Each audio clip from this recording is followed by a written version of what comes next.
There's JoJo with the Munchkins.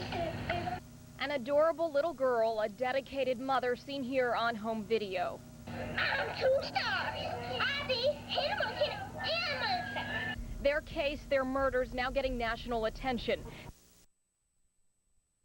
Share this case, their story, on America's Most Wanted. A story that has torn at the hearts and flamed the fears of their family and community. On a typical Saturday night, we have 10 million people watching. That's 20 million eyes. As editor Paul Wade put the finishing touches on the piece at his production studio in Riviera Beach, Turchin told us what the August 7th Town Center Mall victim told him. She opens her door, starts her car, puts her child in his car seat in the back seat, goes to the back, pulls up the hatch, puts the stroller in. As she's coming back to her car, she looks up and sees this guy sitting next to her son in the back seat with a gun to his head. And basically, he slipped in, she said, in that first line she talked to us, when she didn't even know it. Using the August victim's account, America's Most Wanted will reenact what happened to her and what many believe happened to the Bochicchios. Boca Raton Police Chief Dan Alexander will not say when forensic evidence will come back, when more information will be released, but he does say he is thrilled about the national exposure. Any attention is important to us right now. We want to increase the number of leads. Leads this case still needs, whether they come from in or out of state. Maybe they saw this guy walking through the parking lot but didn't pay any attention to it, and now maybe they are in another state, maybe Alabama, maybe Mississippi, maybe New York, and possibly now they see the sketch, they see some details about him, they go, that's the guy I saw.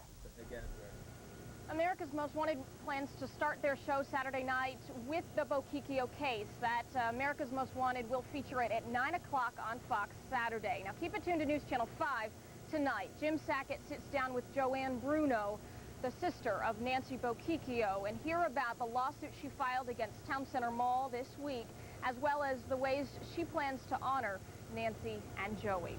Reporting live in Boca Raton, Paige Kornblue, News Channel 5. Going nowhere. There's JoJo with the Munchkins. What is new is this haunting home video from the past of victims, Nancy and Joey Bochicchio. I'm 2 stars. Abby, Hamilton. Did the Boca police drop the ball in this case? This internal Boca Raton Police Department memo obtained by News Channel 5 alerts local police agencies to 2 robberies stunningly similar to the Bochicchio case at the Town Center Mall and at Boca's Meisner Park, August the 7th and August the 10th. A reliable law enforcement source tells us at the time, Boca police did not believe the women who said they were robbed at gunpoint on those 2 days in August. Therefore, there was no composite sketch to alert the public until 4 months later, after the Bochicchios died. America's Most Wanted spoke to one of the 2 apparent victims of the same attacker. This is reporter John Turchin. She opens her door, starts her car, puts her child in his car seat in the back seat, goes to the back, pulls up the hatch, puts the stroller in. As she's coming back to her car, she looks up and sees this guy sitting next to her son in the back seat with a gun to his head. And basically, he slipped in, she said, in that first line she talked to us, when she didn't even know it. Then there's Randy Gorenberg, murdered after leaving the Town Center Mall back in March. You can practically superimpose the surveillance video of Randy walking in and Nancy and Joey walking out of the mall. Was she, like the others, forced under threat to a cash machine? It is hoped that giving the story national exposure will put a real face in the place of the composite that smirks back at law enforcement.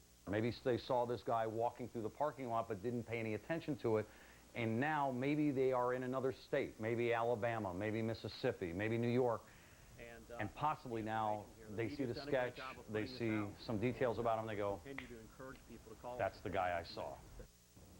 There's a new police substation being built on mall grounds, new surveillance 24 hours. South Florida, as thousands of holiday shoppers crowded into a Boca Raton shopping mall, a mother and her 7-year-old daughter were murdered execution style in the mall's parking garage.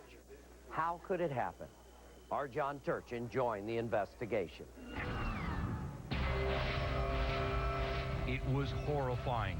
A single mother and her young daughter found inside their SUV, murdered, tied up, tortured, and shot to death at point-blank range.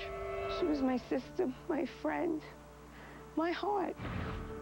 She was fighting for that child and begging.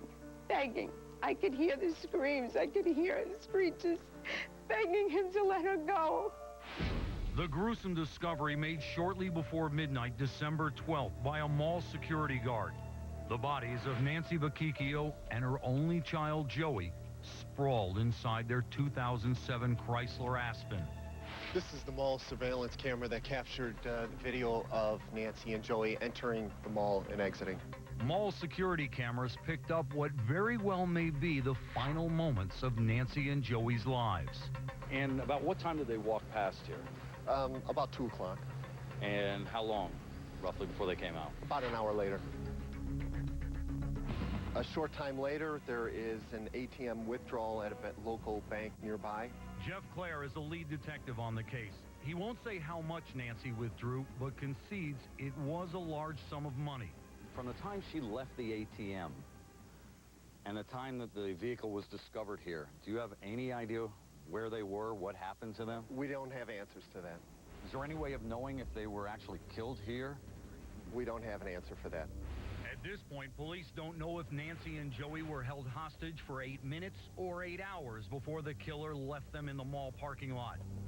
But you'd think someone must have seen something. It was broad daylight, and the mall was packed with holiday shoppers. But if someone witnessed what happened, they've yet to come forward. It's as if the killer magically appeared in the middle of a crowded parking lot, committed this heinous crime, then vanished, completely unnoticed.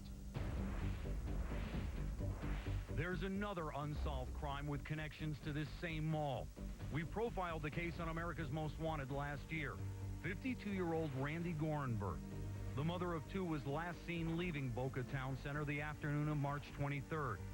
Soon after, she was shot to death, her body thrown from her Mercedes SUV in nearby Delray Beach. Cops had very little to go on. That is, until they realized these crimes had a striking similarity to another abduction at the same mall this past August. That victim and her 2-year-old son miraculously survived to talk about their frightening ordeal. For the first time, the 30-year-old woman is speaking publicly about the crime. Afraid for her life, she asked that we conceal her identity. We'll call her Cheryl. I unlocked my car. I put my son in his car seat. I put my bags in, and I go put the stroller in the back of the trunk. When I walk back around, that's when I noticed he was in the car. Get in. I didn't even see him get in, hear him get in. He was just in the car already. He just appeared out of nowhere. He's got the gun in his hand, pointed at my son, and then it's pointed at me. Take whatever you want. Just don't hurt me and don't hurt my son, please. I was just trying to stay calm so my son wouldn't cry, because I didn't want him to see me upset, and I was just trying to do whatever he wanted me to. You know, I just wanted him to leave. But he had no intention of leaving. Drive. Their hour-long ordeal was just beginning. Cheryl says she was first forced to drive to a nearby bank and withdraw $600 from the ATM. From the ATM, he said we were going back to the mall, but he didn't go back to the mall. We ended up going to a parking lot. Get it. He asked me to put my hands behind my back, and he tied my wrists together. He bound my wrists. Then he bound my ankles together, my feet, and he blindfolded me. Okay, sweetie, Mom, it's okay. Once I was tied up, I knew that I couldn't do anything to save my son. You'll be all right now. I felt completely hopeless. That it was all over. At that point, I just thought that he was going to kill me. Forget what I look like. I'll come after you. But true to his word, he returned his hostages to the mall, stepped out of the SUV, and disappeared. As soon as he leaves, I waited a couple seconds, and then I pulled my hands under my butt and pulled my legs through to get my hands in front of me. And then I pulled what was covering my eyes off. Once she broke free, Cheryl headed for help. I was just relieved that I made it out, that I was okay and that my son was okay, and that he didn't hurt us. Throughout the entire ordeal, Cheryl made it a point to sneak a peek at the guy. I did keep staring at his face and staring at what he was wearing and what he was doing and trying to remember everything that he had on and his features. Cheryl's description of her kidnapper led to this sketch. By coming forward and giving police more details about her abduction, Cheryl knows it might help detectives determine if Nancy and Joey Bochicchio were murdered by the same person. And if they were, he's covered his tracks well, dumping Nancy's cell phone and credit card miles from the crime scene, perhaps hoping to throw off investigators. And there's Nancy on the right, Joey on the left, walking into the mall. Police are focusing on the few pieces of evidence they have. In all the tape that you've looked at, is there any indication that somebody was following them, keeping an eye on them, lurking in a hallway? There was no indication of that. But they do have Cheryl's memory of her attacker. His dark, wavy hair tied back in a ponytail, the very distinct floppy hat with a drawstring, the black sunglasses that hugged his face, a face that had no noticeable hair, the blue denim button-down shirt, the black fanny pack and black gloves, and the tan cargo pants. Cheryl also says her attacker used plastic ties to restrain her, identical to the ones police say were used in the Bochicchio murders. And Cheryl says her attacker carried a bag like this one from a popular woman's shoe store. I hope that if anyone knows anything or knows who this person is or if it's happened to them, they'll come forward so it doesn't happen to someone else, so another person doesn't have to die. This case is unbearable. Can you imagine? Someone takes zip ties like these and binds you so you can't move. You can't break free, and then does the same thing to your own child. Even points a gun to your child's head. Had to be sheer terror. And this guy has pulled this act at least twice that we know of. There is no doubt in my mind that those attacks in August and this latest tragedy in December are by the same guy. And this guy is as heartless and ruthless as they come. Please, if you know anything that can shed some light on this case and take a dangerous killer off the street, please call right now.